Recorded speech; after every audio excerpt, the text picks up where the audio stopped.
الله نحمده ونستعين ونستغفره ونعوذ بالله من شرور أنفسنا ومن سيئات أعمالنا من يهده الله فلا مضل له ومن يضلله فلا هادي له أشهد أن لا إله إلا الله وحده لا شريك له وأشهد أن محمدا عبده ورسوله اللهم صل وسلم على سيدنا ونبينا وظهرنا ومولانا محمد وعلى آله وأصحابه أجمعين.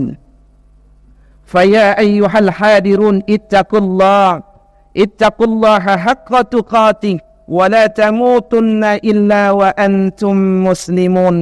فقال الله تعالى في كتابه الكريم: نعوذ بالله من الشيطان الرجيم، بسم الله الرحمن الرحيم، إن الذين آمنوا وعملوا الصالحات لهم جنات النعيم خالدين فيها وعد الله حقا وهو العزيز الحكيم.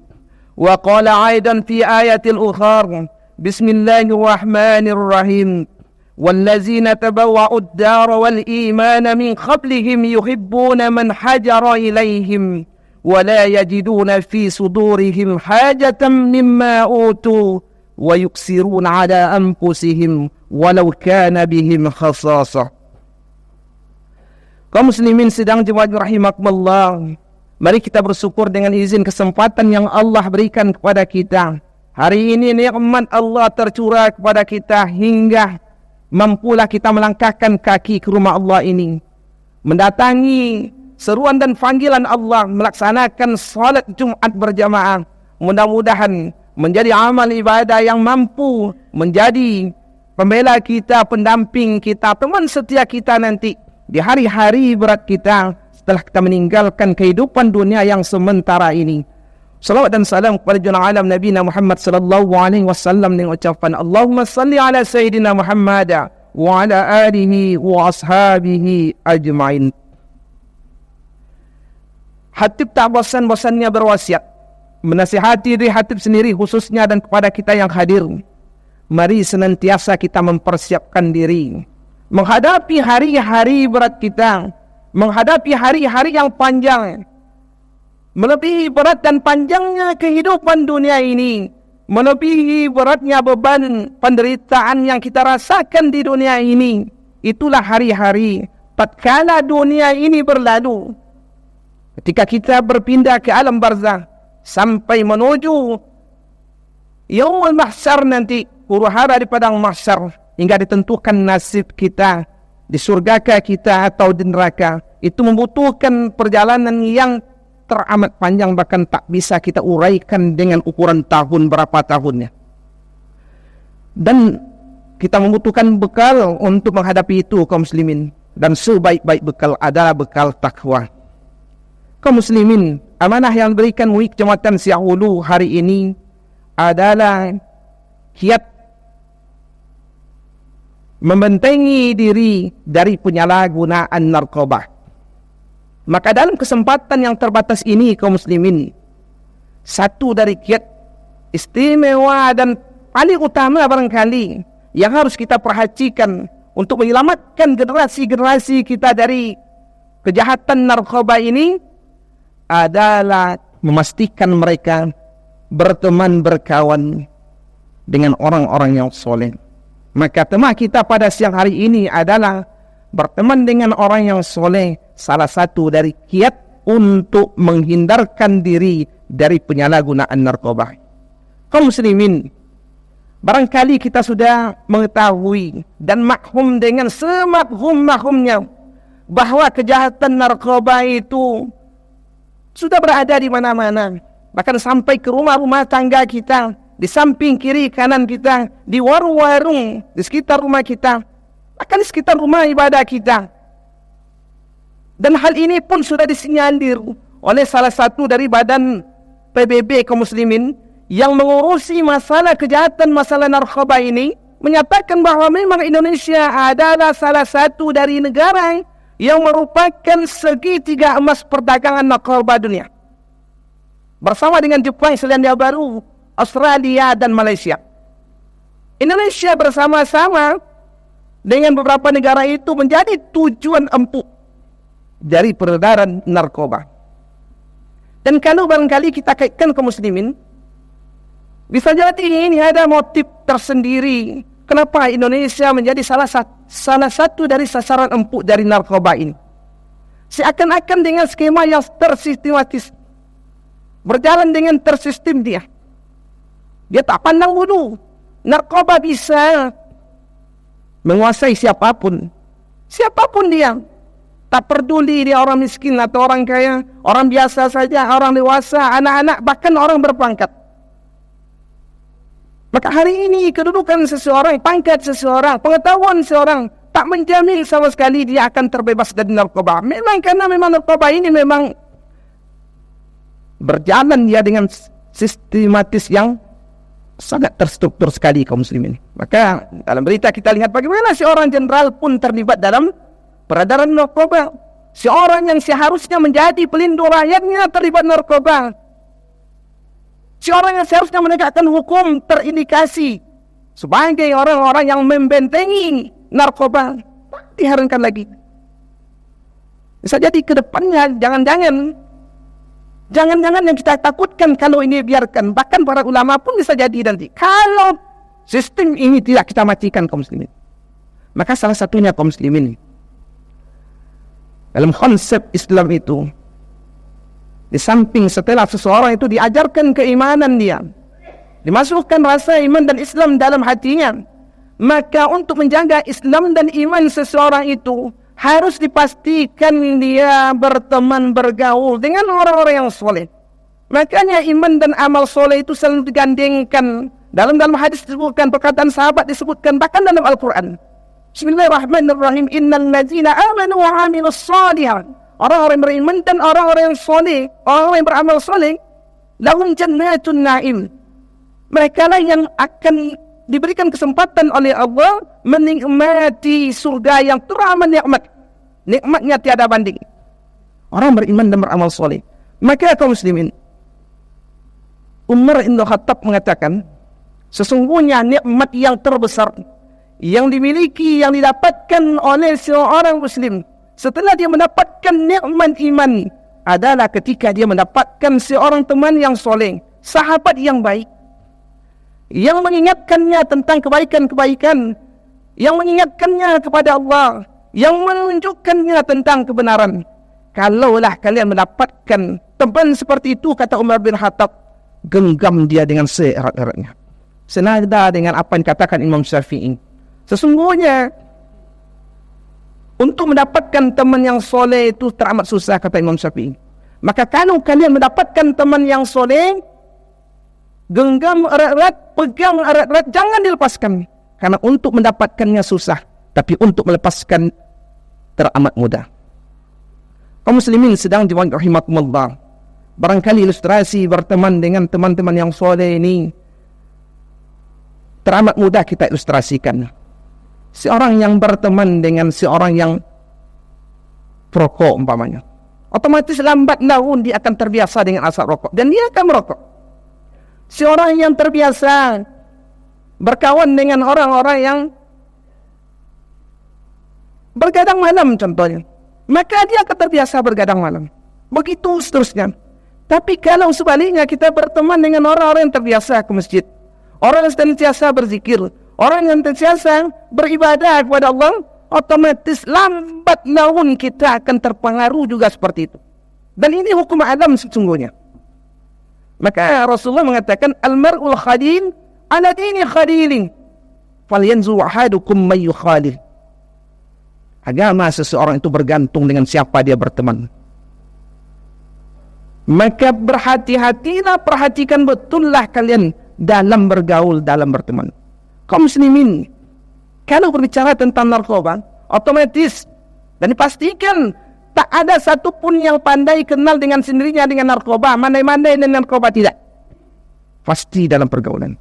Mungkin dengan percobaan, mungkin dengan uji coba, rasa-rasa dan lain sebagainya, yang akhirnya menjadi ketagihan. Dan ketika ketagihanlah timbul masalahnya. Mungkin masalah kesulitan untuk membelinya, untuk mendapatkannya, masalah hukum. Belum lagi dampak ke depannya kaum muslimin. Bagaimana hancurnya negeri ini diperkirakan nanti. Kalau pengaruh narkoba ini kita biarkan dia beredar dengan merajalela, anak-anak kita biarkan tak khawatir kita dengan narkoba ini, maka lambat laut akan hancurlah generasi ini. Kenapa demikian? Narkoba menyerang seluruh sendi-sendi fisik manusia kaum muslimin. Syaratnya, panca inderanya, anggota tubuh bahkan. Coba lihat bagaimana dampak narkoba dari anak-anak kita, generasi-generasi kita. Lemah dia, tak berdaya apa-apa. Bayangkan kalaulah, jangankan keseluruhan, sepertiga saja, separuh saja dari anak-anak generasi bangsa ini nanti di suatu saat sudah dikuasai oleh narkoba, tercandu oleh narkoba, datang penjajah asing, datang dari negara-negara yang ingin menguasai negeri ini. Bagaimana kita akan mempertahankan negeri ini? Jangankan mempertahankan negeri, mempertahankan rumah tangga saja, bahkan mempertahankan diri saja kita tak mampu kalau sudah dirasuki oleh narkoba. Kaum muslimin, oleh karena itu pencegahan secara dini sangat-sangat menentukan. Dan salah satu pencegahannya adalah memastikan anak-anak kita bergaul dengan orang-orang yang soleh, berkawan dengan orang-orang yang baik. Luqmanul Hakim menasihati anaknya, wahai anakku, berkawanlah kamu dengan orang yang soleh, dengan orang yang baik. Karena sesungguhnya kalau kalian berkawan dengan orang yang soleh, orang-orang yang baik, diibaratkan kalian seperti berada di dekat dengan pohon yang rindang. Pohon yang rindang, kalian bisa berteduh di bawahnya dari sinar matahari. Kalau dia berbuah, kalian bisa menikmati buahnya. Kalaupun kalian tak berteduh di bawah pohonnya dan tak memakan buahnya, setidaknya pohon yang rindang itu tidak akan mengganggu kalian. Maka inilah nasihat Luqmanul Hakim. Setelah mengajarkan tauhid kepada anaknya, mengenalkan Allah, dia kenalkan cara bergaul yang baik. Kaum muslimin sedang rahimakumullah. Belum lagi kalau kita mengetahui sesungguhnya rahasia-rahasia yang Allah berikan dengan memastikan kita, mengusahakan kita berkawan dengan orang yang soleh. Terlalu banyak nikmat dan fadilah yang Allah berikan ketika kita berkawan dengan orang-orang yang soleh. Di antaranya kaum muslimin, ketahuilah sesungguhnya doa kawan-kawan yang soleh, orang-orang yang baik, itu adalah doa yang ma'bul. Seorang yang berdoa untuk saudaranya di tempat yang lain, ketika saudaranya mengalami kesulitan umpamanya, doanya ma'bul. Salah satu doa yang ma'bul, seseorang mendoakan orang lain, sahabatnya, saudaranya, tanpa diketahui orang tersebut, itu ada doa ma'bul. Dan doa ma'bul itu tidak untuk orang mendoakan. Siapa yang mau mendoakan seseorang tanpa pamrih, tanpa diketahui, kalau bukan orang-orang yang soleh. Bahkan kaum muslimin, ketahuilah kehidupan dunia ini berkawan dengan orang-orang yang soleh itu akan mendatangkan ketentraman di tengah masyarakat. Kenapa demikian? Orang-orang yang berteman dengan dasar kesolehan, ketakwaan kepada Allah, cinta dan kasih mereka itu karena Allah, dalam perkara dunia ini takkan terjadi rebut-rebutan kaum muslimin. Akan saling mengalah. Bukankah dalam Al-Quran disebutkan tadi, wa yusiruna ala anfusihim walau kana bihim khassasa. Orang-orang yang rasa persaudaraan, persahabatannya itu, rasa cinta kasihnya dengan kawan-kawan sahabatnya adalah karena Allah. Maka dalam urusan dunia dia akan mendahulukan kepentingan orang lain, mendahulukan kepentingan saudaranya dibandingkan dengan dirinya, walaupun dia butuh dengan itu. Dicontohkan dalam peristiwa hijrah antara kaum Muhajirin dan Ansar. Kaum Muhajirin diberikan fasilitas dengan selengkap-lengkapnya sesuai dengan apa yang mereka butuhkan oleh kaum Ansar.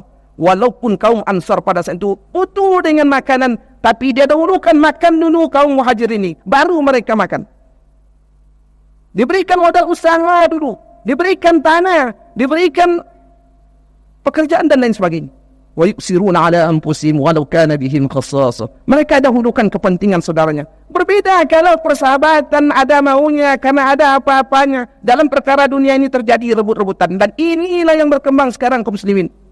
Bagaimana antara kita sikut menyikut, tendang menendang, fitnah memfitnah, jatuh menjatuhkan hanya untuk mendapatkan secuil dari kenikmatan dunia ini, seperti pangkat umpamanya, jabatan umpamanya dan lain sebagainya. Dan itu sudah menjadi rahasia umum tengah kita. Itu kenapa? Karena dasarnya bukan karena persaudaraan, karena Allah Subhanahu wa ta'ala. Dan yang terpenting kaum muslimin, persahabatan karena Allah Subhanahu wa ta'ala ini, bersahabat dengan orang-orang yang soleh ini, nanti memastikan kita diberikan kesempatan oleh Allah Subhanahu wa ta'ala mendapatkan pertolongan syafaat ternyata dari sahabat yang soleh itu, ketika kita sudah berada di tempat yang ditentukan Allah dalam neraka dan dalam surganya Allah. Dalam riwayat yang sahih dikatakan, seseorang sahabat yang soleh ternyata dia masuk surga. Dulu di dunia dia berteman dengan seseorang yang dia cintai karena Allah. Hari itu dia tak temukan dalam surga. Dia bertanya kepada Allah, di mana sahabatku dulu? Sama salat Jumatnya denganku, sama kami berjalan dari rumah, sama kami bergotong royong di tengah masyarakat. Kemana dia? Kata Allah, timbangan kebaikannya lemah, timbangan keburukannya lebih berat. Sekarang dia berada dalam neraka. Ya Allah, selamatkan dia. Allah persilakan sahabatnya ini untuk menjemputnya dan mengeluarkannya dalam surga. Masya Allah kaum muslimin. Kaum muslimin sedang rahimakumullah. Mari kita motivasi anak-anak kita, kita arahkan anak-anak generasi muda kita. Kita pastikan mereka berkawanlah, bergaullah dengan orang-orang yang soleh. Terlebih kita yang sudah dewasa ini, mudah-mudahan kita mampu memilah dan memilih siapa yang menjadi teman dan sahabat kita, sahabat dunia dan akhirat kita. Mudah-mudahan kita diselamatkan dari fitnah narkoba ini dan diselamatkan dari fitnah dunia dan fitnah di alam-alam berikutnya. Barakallahu li wa lakum fil Qur'anil azim wa nafa'ani wa iyyakum bima fihi minal ayati wa zikril hakim wa taqabbala minni wa minkum tilawatahu innahu wal ghafurur rahim. Alhamdulillah. Alhamdulillahilladzi arsala rasulahu bil huda wa dinil haqq liyuzhirahu 'ala ad-din wa kafa billahi shahida. Asyhadu an la ilaha illallah wa la syarika lah. Wa asyhadu anna Muhammadan 'abduhu wa rasuluh. Allahumma shalli wa sallim 'ala hadzal nabiyil karim wa 'ala alihi wa sahbihi ajma'in. Fa ya ayyuhal hadirun ittaqullaha haqqa tuqatih wa la tamutunna illa wa antum muslimun. Faqala Allah Ta'ala fi kitabil karim, bismillahirrahmanirrahim. Inna Allaha wa malaikatahu yusalluna 'alan nabi ya ayyuhallazina amanu sallu 'alaihi wa sallimu taslima. Allahumma salli 'ala sayyidina Muhammad wa 'ala ali sayyidina Muhammad kama sallaita 'ala Ibrahim wa 'ala ali Ibrahim wa barik 'ala sayyidina Muhammad wa 'ala ali sayyidina Muhammad kama barakta 'ala Ibrahim wa 'ala ali Ibrahim fil 'alamin innaka Hamidum Majid. Allahumma ighfir lil muslimina wal muslimat wal mu'minina wal mu'minat al ahya'i minhum wal amwat bi rahmatika ya arhamar rahimin. Allahumma a'izzal Islam wal muslimin. Allahumma yansur Islam wal muslimin. Allahumma yansur Islam wal muslimin fi kulli makan ya rabbal alamin. Rabbana iftah bainana wa baina qaumina wa baina ahlina bil haqqi wa anta khairul fatihin. Rabbana atina fid dunya hasanah wa fil akhirati hasanah wa qina azaban nar. Ibadallah, inna Allah ya'muru bil adli wal ihsan wa ita'i dzil qurba wa yanha 'anil fahsya'i wal munkar wal baghi ya'idzukum la'allakum tadhakkarun. Wa la zikrullahi akbar.